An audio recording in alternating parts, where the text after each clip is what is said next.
എപ്പിഡ്യൂറിനെക്കുറിച്ച് കേട്ടിട്ടില്ലേ? ചിലർക്കതൊരു പേടി സ്വപ്നമാണ്, മറ്റു ചിലർക്ക് വലിയൊരു ആശ്വാസവും.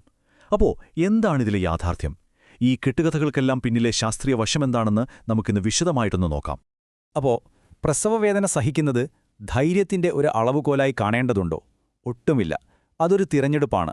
കൃത്യമായ അറിവോടെ എടുക്കേണ്ട ഒരു മെഡിക്കൽ തീരുമാനം മാത്രം. മണിക്കൂറുകൾ നീണ്ടുനിൽക്കുന്ന പ്രസവവേദന അത് അമ്മമാരെ ശരിക്കും തളർത്തിക്കളയും. ചിലപ്പോൾ അവസാന നിമിഷം പുഷ് ചെയ്യാനുള്ള ഊർജം പോലും ഇല്ലാതെയായി പോകും. ഇവിടെയാണ് എപ്പിഡ്യൂറൽ ഒരു സാധാരണ വേദന സംഹാരി എന്നതിലുപരി ഒരു മെഡിക്കൽ സ്ട്രാറ്റജിയായി മാറുന്നത്. ആ ഫിനിഷിംഗ് ലൈൻ വരെ എത്താനുള്ള ഊർജം കരുതിവെക്കാനുള്ള ഒരു സൂപ്പർ വഴിയാണിത്. അപ്പോൾ എങ്ങനെയാണ് ഈ മാജിക് വർക്ക് ചെയ്യുന്നത്? എങ്ങനെയാണ് എപ്പിഡ്യൂറൽ വേദനയുടെ ആ സ്വിച്ച് അങ്ങ് ഓഫ് ചെയ്യുന്നത്? നമുക്കതിന്റെ രഹസ്യം എന്താണെന്ന് നോക്കാം. വേദന കുറയ്ക്കാൻ ശരിക്കും പല വഴികളുണ്ടല്ലേ? മസാജ് ചെയ്യുക, ശ്വാസം നിയന്ത്രിക്കുക, ഇതൊക്കെ വേദനയുടെ ആ ഒരു ഗേറ്റ് അടയ്ക്കാൻ സഹായിക്കും. പക്ഷേ എപ്പിഡ്യൂറൽ ഒരു പടി കൂടി മുന്നിലാണ്. അത് വേദനയുടെ സിഗ്നലുകളെ തലച്ചോറിലെത്തും മുൻപ് തന്നെ നേരിട്ട് ബ്ലോക്ക് ചെയ്യാണ്. അതിന്റെ ഫലമോ കൂടുതൽ ശക്തവും കൃത്യവുമായ ആശ്വാസം. ഈ മരുന്ന് ഇങ്ങോട്ടാണ് പോകുന്നത് എന്നോർത്ത് ടെൻഷനുണ്ടോ? ഇത് നമ്മുടെ നട്ടെല്ലിലെ എപ്പിഡ്യൂറൽ സ്പേസ് എന്ന ഭാഗത്തേക്കാണ് പോകുന്നത്. പേടിക്കേണ്ട ആവശ്യമില്ല.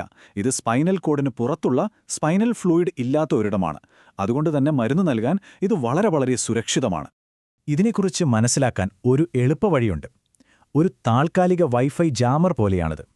ഗർഭപാത്രത്തിൽ നിന്നുള്ള വേദനയുടെ സിഗ്നലുകളെ ഇത് കൃത്യമായി ബ്ലോക്ക് ചെയ്യും. പക്ഷേ നിങ്ങളുടെ ശരീരത്തിന്റെ മറ്റ് കണക്ഷനുകളെ, അതായത് ചലനശേഷിയെ ഒന്നും കാര്യമായി ബാധിക്കുകയുമില്ല. അടിപൊളിയല്ലേ? ഈ പ്രൊസീജിയറിനെക്കുറിച്ചോർത്ത് ആരും പേടിക്കണ്ട. ഓരോ ഘട്ടത്തിലും എന്താണ് സംഭവിക്കാൻ പോകുന്നതെന്ന് നമുക്ക് വ്യക്തമായി മനസ്സിലാക്കാം. കാരണം അറിവുണ്ടെങ്കിൽ പിന്നെ പേടിയില്ലല്ലോ.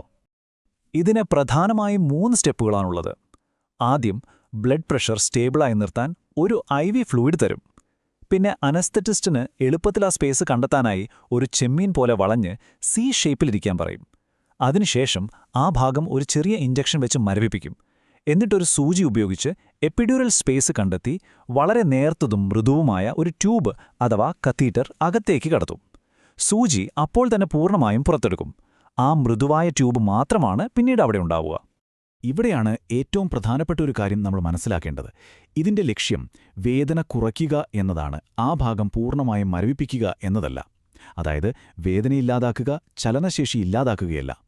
ഇപ്പോഴത്തെ ആധുനിക എപ്പിഡ്യൂറലുകൾ നിങ്ങളെ പ്രസവത്തിൽ ഒരു കാഴ്ചക്കാരിയാക്കാതെ സജീവമായി പങ്കെടുക്കാൻ സഹായിക്കും. ഒരു നാണയത്തിന് 2 വശങ്ങളുള്ളതുപോലെ എപ്പിഡ്യൂറലിനും ഗുണങ്ങളും ചില ചെറിയ റിസ്ക് സാധ്യതകളുമുണ്ട്. നമുക്ക് ഊഹാപോഹങ്ങളെല്ലാം മാറ്റിവെച്ച് യഥാർത്ഥ കണക്കുകൾ എന്താണ് പറയുന്നതെന്ന് നോക്കാം. നമുക്ക് ഏറ്റവും വലിയ ഗുണം പറഞ്ഞുകൊണ്ട് തന്നെ തുടങ്ങാം. പ്രസവവേദനയ്ക്ക് ഫലപ്രദമായ ആശ്വാസം നൽകുന്നതിൽ എപ്പിഡ്യൂറലുകളുടെ വിജയശതമാനം എത്രയാണെന്നറിയുമോ? 95%. നിലവിൽ ലഭ്യമായതിൽ വെച്ച് ഏറ്റവും വിശ്വസനീയമായ മാർഗം ഇതുതന്നെയാണ്. ഇനി നമുക്കിതിന്റെ ചില സാധ്യതകളെക്കുറിച്ച് സംസാരിക്കാം. രക്തസമ്മർദ്ദം കുറയാൻ ഒരു 10-15% സാധ്യതയുണ്ട്.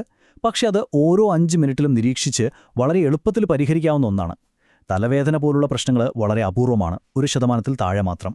ചൊറിച്ചിലോ ഓക്കാനമോ ഒരു 20% പേർക്ക് വന്നേക്കാം, പക്ഷെ അതും താൽക്കാലികമാണ്.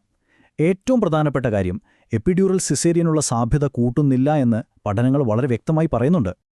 ഓക്കെ, ഇനി നമുക്ക് സമൂഹം പറയുന്ന ചില വലിയ തെറ്റിദ്ധാരണകളെ നേരിടാം. ശാസ്ത്രം ഉപയോഗിച്ച് നമുക്ക് ഓരോ മിഥ്യകളെയും പൊളിച്ചെഴുതാം. ഇതാണ് ഏറ്റവും സാധാരണയായി കേൾക്കുന്നൊരു പേടി. എപ്പിഡ്യൂറൽ എടുത്താൽ പിന്നെ ജീവിതകാലം മുഴുവൻ നടുവേദനയായിരിക്കുമെന്ന്. എന്നാൽ സത്യമെന്താണ്? വലിയ തോതിലുള്ള പഠനങ്ങൾ കാണിക്കുന്നത് എപ്പിഡ്യൂറലും സ്ഥിരമായ നടുവേദനയും തമ്മിൽ യാതൊരു ബന്ധവുമില്ലെന്നാണ്. പ്രസവശേഷം കാണുന്ന നടുവേദനയുടെ യഥാർത്ഥ കാരണങ്ങൾ പലപ്പോഴും വിറ്റാമിനുകളുടെ കുറവോ ഹോർമോൺ വ്യതിയാനങ്ങളോ അല്ലെങ്കിൽ കുഞ്ഞിനെ എടുക്കുമ്പോഴുള്ള നമ്മുടെ ഇരിപ്പും നടപ്പും ശരിയല്ലാത്തതുകൊണ്ടോയൊക്കെയാകാം. അടുത്തത് കുഞ്ഞിനെക്കുറിച്ചുള്ള പേടിയാണ്. അമ്മയുടെ രക്തത്തിൽ നേരിട്ട് കലരുന്ന IV വേദനാ സംഹാരികൾ പോലെയല്ല ഇത്. എപ്പിഡ്യൂറൽ മരുന്ന് കൃത്യം എവിടെയാണോ ആവശ്യം, അതായത് എപ്പിഡ്യൂറൽ സ്പേസിൽ, അവിടെ തന്നെ കേന്ദ്രീകരിച്ച് പ്രവർത്തിക്കും. അതുകൊണ്ട് കുഞ്ഞിലേക്കെത്തുന്ന അളവ് അവഗണിക്കാവുന്നത്ര ചെറുതാണ്. കുഞ്ഞിന്റെ ആരോഗ്യ പരിശോധനയിലോ മുലപ്പാൽ കുടിക്കാനുള്ള കഴിവിനോ ഇത് ഒരു തരത്തിലുമുള്ള മാറ്റവും വരുത്തുന്നില്ല. അപ്പോൾ നമ്മുടെ ഭയങ്ങളൊക്കെ കുറേയൊക്കെ മാറിയില്ലേ? ഇനി എങ്ങനെ അറിവോടെ ഒരു തീരുമാനമെടുക്കാം? നിങ്ങളുടെ ബർത്ത് പ്ലാനിൽ ചേർക്കാൻ കഴിയുന്ന ചില പ്രായോഗിക കാര്യങ്ങൾ ഇതാ. എപ്പിഡ്യൂറൽ എടുത്ത ശേഷം എന്തെങ്കിലും അസ്വാഭാവികമായി തോന്നിയാൽ ഉടൻ തന്നെ ഡോക്ടറെ അറിയിക്കണം. ഉദാഹരണത്തിന്, പെട്ടെന്ന് തലകറങ്ങുകയോ ഓക്കാനം വരികയോ ചെയ്താൽ, അല്ലെങ്കിൽ വേദന ശരീരത്തിന്റെ ഒരു ഭാഗത്ത് മാത്രം കുറഞ്ഞതായി തോന്നിയാൽ അതുമല്ലെങ്കിൽ ശ്വാസമെടുക്കാൻ ബുദ്ധിമുട്ടോ നെഞ്ചിൽ ഒരു ഭാരമോ തോന്നിയാൽ ഓർക്കുക, നിങ്ങളെ എപ്പോഴും ഒരു മെഡിക്കൽ ടീം നിരീക്ഷിച്ചുകൊണ്ടിരിക്കും. നിങ്ങൾ ഒറ്റയ്ക്കല്ല. എപ്പോഴാണ് എപ്പിഡ്യൂറലിനായി ചോദിക്കേണ്ടത്? അതിനൊരു എളുപ്പവഴിയുണ്ട്. അതാണ് 7/10 റൂൾ. നിങ്ങളുടെ വേദന 10-ൽ 7 അതിൽ കൂടുതലോ ആണെങ്കിൽ, നിങ്ങൾ പഠിച്ച ബ്രീത്തിംഗ് ടെക്നിക്കുകൾക്കൊന്നും ആ വേദനയെ നിയന്ത്രിക്കാൻ പറ്റുന്നില്ലെങ്കിൽ ചോദിക്കാൻ സമയമായി എന്ന് മനസ്സിലാക്കാം. ഒരുപാട് വൈകി തളർന്നു പോകുന്നതിലും നല്ലത് നേരത്തെ ചോദിക്കുന്നതാണ്, അല്ലേ? ശരിക്കും പ്രസവം ഒരു മാരത്തോൺ ഓട്ടം പോലെയാണ്. ആ മാരത്തോൺ എങ്ങനെ ഓടണമെന്ന് തീരുമാനിക്കേണ്ടത് ഓടുന്ന ആളാണ്, അതായത് നിങ്ങൾ. വേദനയില്ലാതെ ഊർജ്ജത്തോടെ സന്തോഷത്തോടെ ആ ഫിനിഷിംഗ് ലൈൻ കടക്കാൻ എപ്പിഡ്യൂറൽ ഒരു ഓപ്ഷനായി നിങ്ങളുടെ മുന്നിലുണ്ട്. തീരുമാനം നിങ്ങളുടേതാണ്, അത് അറിവോടെ ആകട്ടെ.